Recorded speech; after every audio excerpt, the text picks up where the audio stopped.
Hey guys, you've been waiting for this for over a decade, and for me in particular, it's been ever since Heart of Darkness was announced so many years ago. But guys, this is it. Victoria 3 is now official. Now we have no idea when it's going to be released, but following the pattern of CK3's development, I'm going to infer that it's going to be sometime next year, probably. But seriously, guys, it's exciting news. It's happening after all of our memes, our fanboydom. We finally got what we've been waiting for so many years, Victoria 3. So as such, in regards to this channel, you can expect me to be following the development of Victoria 3 extremely closely. So stay tuned for some future updates. Alright, so there's not a whole lot of news just yet because PDXCON is still going on, but Victoria 3 is now on Steam, and so there's a ton of different images that we can see. There's only 5 so far, but there's a lot here to take in. And so one of the first things I've noticed as soon as I saw these images is up here in the upper right hand corner. You see there's December 10th, 1836, but then under it you see Wednesday morning, a little subtitle. And there's only 5 little levels here. So what I am assuming is that you can see in the next image, Wednesday night, is that there are 5 layers to each day. And so we're going to be seeing something similar to Hearts of Iron 4 in the way that there's going to be, the days are going to be split up into 5 different segments. And so what that means, I am not sure. I'm not a big Hoi 4 player, but basically there's a lot of similarities here in the content to what was in Hearts of Iron 4. And all this is super early footage, it's under development. I'm assuming a lot of the graphics are still being worked on and whatnot, and you can't really see any very good province views, and it looks like it's only being showed in terrain. There's no actual political map mode that we all enjoy playing with. But what you can see is that there are, let's see, cities being listed, and the graphics, I love the whole height map that's going on here. Everything that's going on is a whole update to what Victoria 2 looked like to what is now Victoria 3. And one of the biggest things I noticed during PDXCON specifically is the fact that,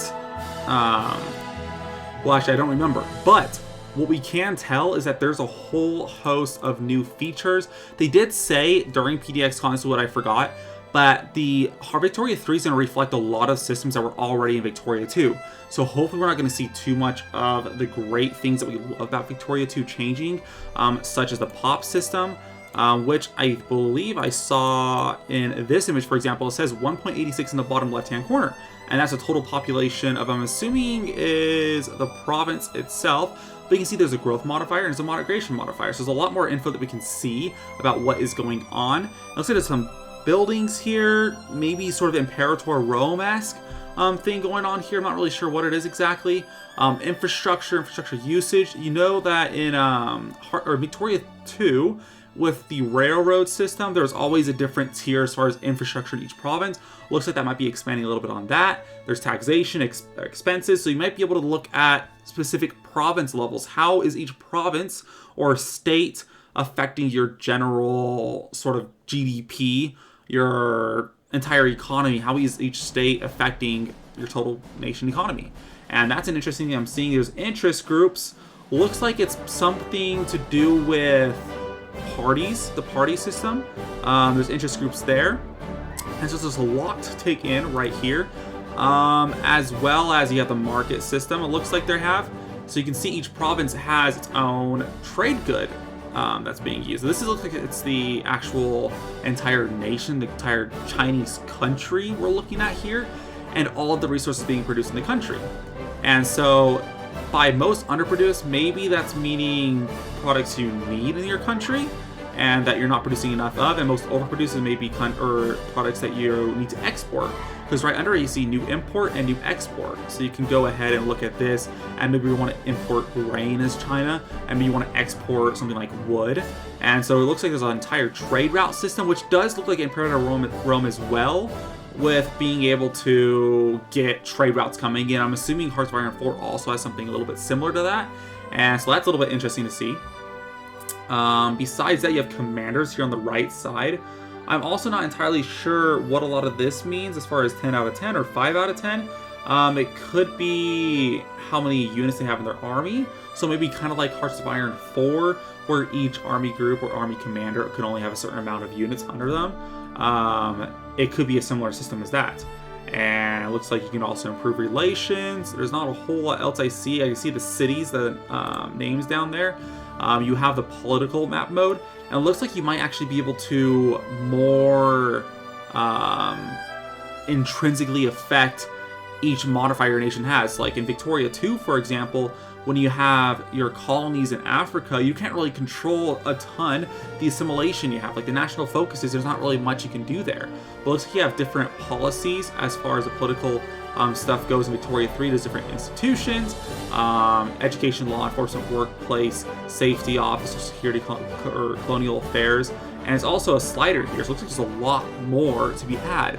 And so each country, it looks like the policies are just being overhauled a lot as well. Looks like there's some political power type of thing going on over here, kind of like Imperatorem as well.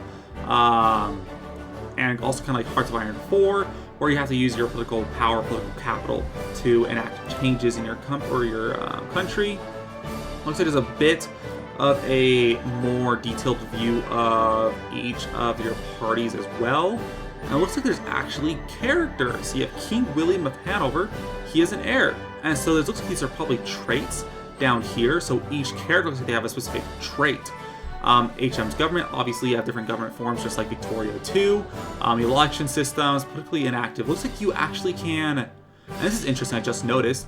I'm not sure if any of you guys have ever watched or seen or played Democracy, the whole, series, like Democracy 4, for example, but you have individuals in your country who don't vote. And maybe it's going to be something that you have to do is where you try to get your voter turnout to increase, which is incredibly interesting as well. It looks like you have your previous election results. You can see what happened in previous elections. Victoria 2 did not have that. Opposition parties, which is also incredibly interesting, or maybe even interest groups. You have landed gentry, armed forces. In fact, I'm pretty sure this is all just like interest groups. For example, people who are in your armed forces, how are they going to vote? Who do they support? Can you cater towards them? Stuff like that. And it looks like there's just a lot more interactiveness with these different groups. And here you have the last photo that they shared with us on Steam, and there's like different markets. It looks like there's states. You can see each state, how much population they have. That's something that wasn't in Victoria 2 as far as the outliner. You couldn't see what each specific state was, but you can see all these little towns as well. It looks like there's a lot of towns.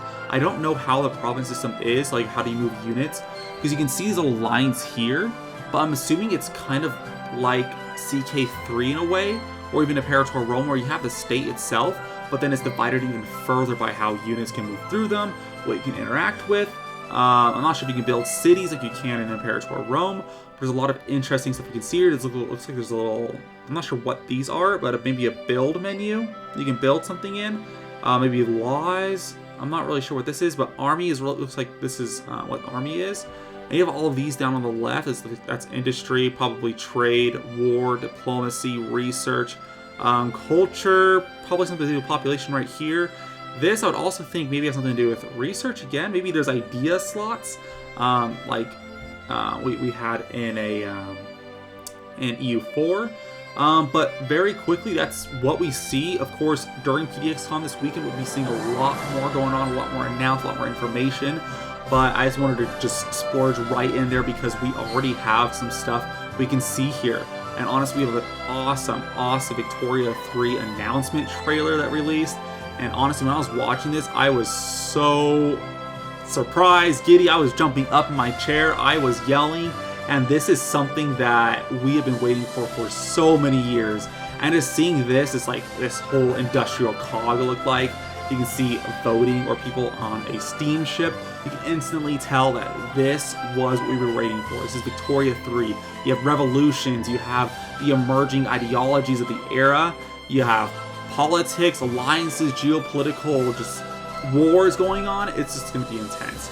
And I am so excited to see what Paradox has in store for us, and I'm hoping that they do fantastic on this game because we have been waiting for this for so long. And even Martin, the announcer, I'm assuming that he's the project manager for Victoria 3, he even went on and said that they've been developing this for years already, and we are just now hearing it, and I am so excited to see what happens. You're already wishlisted on Steam right now. Keep updated, and I will also keep you guys informed. So thank you guys all for watching, and I will see you next time.